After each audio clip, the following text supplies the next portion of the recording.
Abu Dhabi Al Dhafra മേഖലയിലെ പ്രധാന റൂട്ടുകളിലൊന്നായ അൽ ദഫ്രയിൽ ഒന്നിലധികം ദിവസത്തെ ഭാഗിക റോഡ് അടച്ചിടൽ പ്രഖ്യാപിച്ച് അബുദാബി മൊബിലിറ്റി. വാഹനമോടിക്കുന്നവർ അവരുടെ യാത്രകൾ മുൻകൂട്ടി ആസൂത്രണം ചെയ്യേണ്ടതുണ്ടെന്നും അതോറിറ്റി മുന്നറിയിപ്പ് നൽകി. മദീനത്ത് സായിദിലെ ഷെയ്ഖ സലാമ ബിൻ ബുട്ടി റോഡിലെ ഇന്റർസെക്ഷനുകളെയാണ് അടച്ചിടൽ ബാധിക്കുന്നത്. പ്രഖ്യാപനമനുസരിച്ച് ഈ നിർണായക പാതയിലെ കവലകളുടെ ഭാഗിക അടച്ചിടൽ 2025 നവംബർ 19 ബുധനാഴ്ച അർദ്ധരാത്രിയിൽ ആരംഭിച്ച് 2025 നവംബർ 30 ഞായറാഴ്ച പുലർച്ചെ 5 മണിക്ക് അവസാനിക്കും. എല്ലാ മേഖലകളിലുമുള്ള റോഡിന്റെ അടിസ്ഥാന സൗകര്യങ്ങളും ഗതാഗത കാര്യക്ഷമതയും വർദ്ധിപ്പിക്കുന്നതിനുള്ള എമിറേറ്റിന്റെ തുടർച്ചയായ ശ്രമങ്ങളുടെ ഭാഗമായി അത്യാവശ്യ അറ്റകുറ്റപ്പണികളും മെച്ചപ്പെടുത്തൽ പ്രവർത്തനങ്ങളും സുഗമമാക്കുന്നതിനാണ് ഈ താൽക്കാലിക നിയന്ത്രണം നടപ്പിലാക്കുന്നത്. അറ്റകുറ്റപ്പണി നടക്കുന്ന കാലയളവിൽ പൊതുസുരക്ഷ ഉറപ്പാക്കുന്നതിനും ഗതാഗത തടസ്സം കുറയ്ക്കുന്നതിനും എഡി മൊബിലിറ്റി എല്ലാ ഡ്രൈവർമാർക്കും ശക്തമായ നിർദ്ദേശം നൽകിയിട്ടുണ്ട്. യുഎഇയിൽ മൂടൽമഞ്ഞ് തുടരുന്ന സാഹചര്യത്തിൽ റെഡ് അലർട്ട് പ്രഖ്യാപിച്ചു. വാഹനം ഓടിക്കുന്നവർ ജാഗ്രത പാലിക്കണമെന്ന് പോലീസ് മുന്നറിയിപ്പ് നൽകിയിട്ടുണ്ട്. അതേസമയം അലൈനിൽ ഏറ്റവും കുറഞ്ഞ താപനിലയായ 9.2 ഡിഗ്രി സെൽഷ്യസ് രേഖപ്പെടുത്തി. നവംബർ 19 ബുധനാഴ്ച യുഎഇയിലെ ആകാശം ഭാഗികമായി മേഘാവൃതമായിരിക്കുമെന്നാണ് നാഷണൽ സെന്റർ ഓഫ് മെറ്റീരിയോളജി വ്യക്തമാക്കിയത്.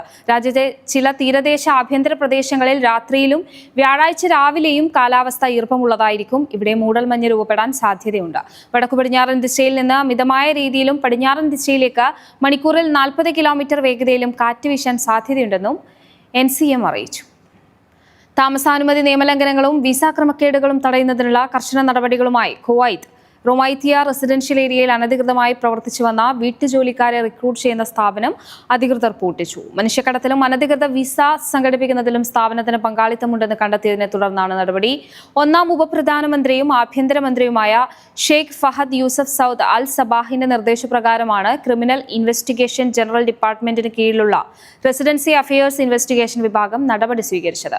വീട്ടുജോലിക്കാരെ റിക്രൂട്ട് ചെയ്യുന്നതിനായി കുവൈത്ത് പൗരന്മാരുടെ ഒരു ശൃംഖലയെ സ്ഥാപനം ഉപയോഗിച്ചിരുന്നു. ഈ പൗരന്മാരെ തൊഴിലുടമകളായി രേഖകളിൽ കാണിച്ചാണ് വിസ സംഘടിപ്പിച്ച് തൊഴിലാളികളെ കുവൈത്തിലെത്തിച്ചിരുന്നത്. തൊഴിലാളികൾ കുവൈത്തിലെത്തിയ ശേഷം സ്ഥാപനം ഇവരെ മറ്റ് വ്യക്തികൾക്ക് കൈമാറും. ഈ കൈമാറ്റത്തിന് സ്ഥാപനത്തിന് ഒരു ഏഷ്യൻ തൊഴിലാളിക്ക് 1200 മുതൽ 1300 കുവൈത്തി ദിനാർ വരെ ഈടാക്കിയിരുന്നു. കൂടാതെ വിസകൾ സംഘടിപ്പിക്കുന്നതിന് സഹായിച്ച പൗരന്മാർക്ക് ഓരോ ഏഷ്യൻ തൊഴിലാളിക്കും 50 മുതൽ 100 കുവൈത്തി ദിനാർ വരെ കമ്മീഷനായി ലഭിച്ചിരുന്നതായും കണ്ടെത്തിയിട്ടുണ്ട്. ഈ കുറ്റകൃത്യങ്ങളിൽ ഉൾപ്പെട്ട എല്ലാവരെയും കൂടുതൽ നിയമ നടപടികൾക്കായി ബന്ധപ്പെട്ട അധികാരികൾക്ക് കൈമാറിയതായി ആഭ്യന്തര മന്ത്രാലയം അറിയിച്ചു. NTV UAE to the world.